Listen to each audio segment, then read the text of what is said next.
Well, as the COVID-19 Delta variant surges around the globe, public health experts are calling for bolder action when it comes to vaccine distribution. Nowhere is the supply shortage more evident than in Africa.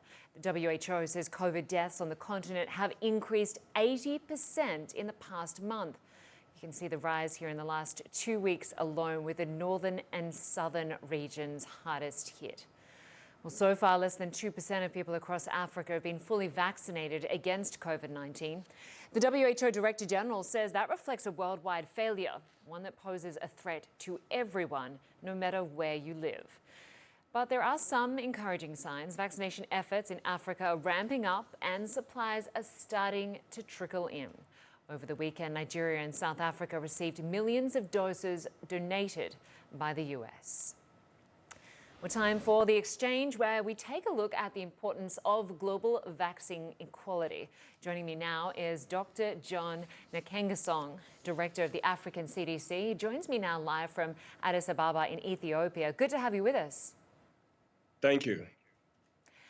Doctor, as has been discussed plenty of times on this program, Africa has virtually been left in the dust when it comes to a global scramble for vaccines. And of course, those in the poorest countries are dangerously protected. But we are now seeing some supplies arrive. As I just mentioned, we're seeing some from the US arriving in Nigeria. Some 4 million doses of the Moderna just arrived, and another 29 million doses of Johnson & Johnson expected later this month. So there is some progress, albeit slow. Absolutely. I think let us start with the very good news. I mean, that in the next days, starting actually tomorrow, the distribution of the 400 million doses of the Johnson & Johnson vaccines that were acquired by the African Vaccine Acquisition Task Team, called AVAT, will start flowing into the continent. I think that is remarkable that Africans themselves have been able to mobilize, paid for by their own taxpayers' money, up to 400 million doses of vaccines. I think that is very good news.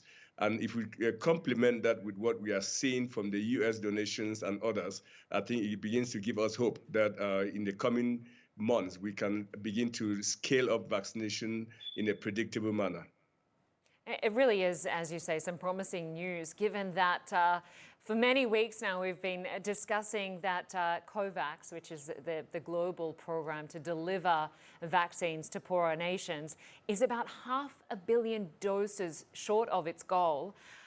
But even where it has been delivered, there has been problems with distribution. And I'm thinking of places like Chad, like Benin, that have reportedly had doses sitting in country that have expired before they've been administered into people's arms. What do you make of cases like that and those issues with distribution? I think that there are two things we should remember: that it is there's an urgent need to acquire vaccines and in a predictable manner. That way, countries can plan for the in-country distribution. If you suddenly ship vaccines to a country and they were not ready to distribute those vaccines, it becomes challenging. Then you end up with those vaccines that will be expiring. The second thing is that we should make sure that vaccines that are shipped to the continent of Africa have an appropriate expiring date. It has come to our attention that some vaccines are shipped and they have just an expiring date of 3 weeks. That is not appropriate. I think that will not help us solve the problem of vaccine inequity. So I think we should really look at it in a holistic way. Countries have been vaccinating over the years. In the middle of this crisis, Ethiopia was able to vaccinate 12 million children with measles vaccine. So that tells us that if the vaccines are available and in a predictable manner, countries can plan and effectively design programs to roll them out appropriately. So you're saying that some of those vaccines that arrived were very close to their expiry date. The other issue being communication, to make sure that there is that distribution, that there are medical staff available ready to administer them. What can be done to improve that problem? I think the simple thing to do is to coordinate. I mean, coordinate that with the African Union, coordinate that with the African Vaccine Acquisition Task Team that is coordinated by Strive Masiwa. And this is an initiative that was put in place by President Cyril Ramaphosa, who is the COVID champion for Africa. So we have the instruments available on the continent that cover all 55 member states of the African Union. But what is surprising to us at times is where countries that are donating the vaccines do not take advantage of that coordinating mechanism to roll out the vaccinations in countries. And that will continue to be a challenge except we address that issue. And to tackle this pandemic, it does need a global solution.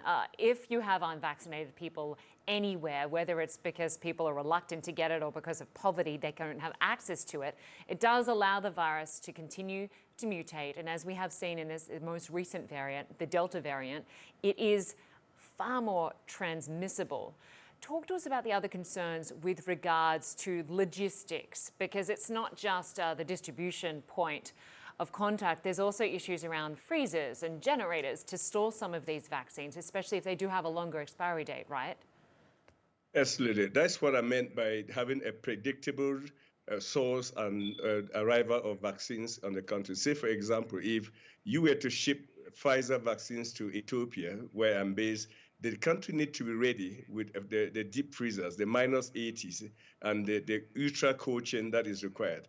It is a very different requirement if you ship the Johnson & Johnson vaccines or the AstraZeneca vaccines that require a simple refrigeration. That is what I mean by having a better understanding and a predictable supply of the vaccines. That will enable us to prepare appropriately.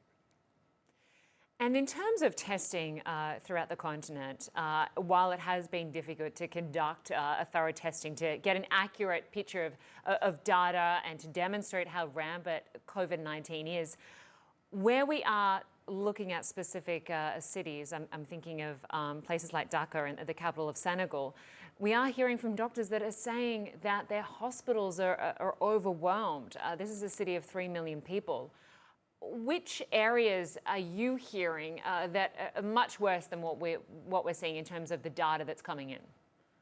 I think overall, as a continent, we are going through a very severe third wave.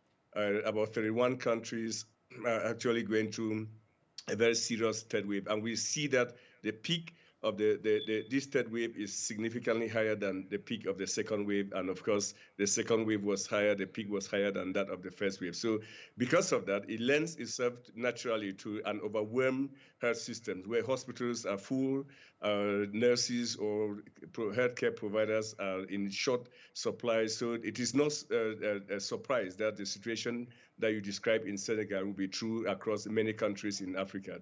That is where it is very important to scale up our testing, take advantage of the rapid technology that we have in terms of antigen tests to scale up testing so that we can flush out and find the hotspots that are available and do something with it in terms of isolating people that are infected.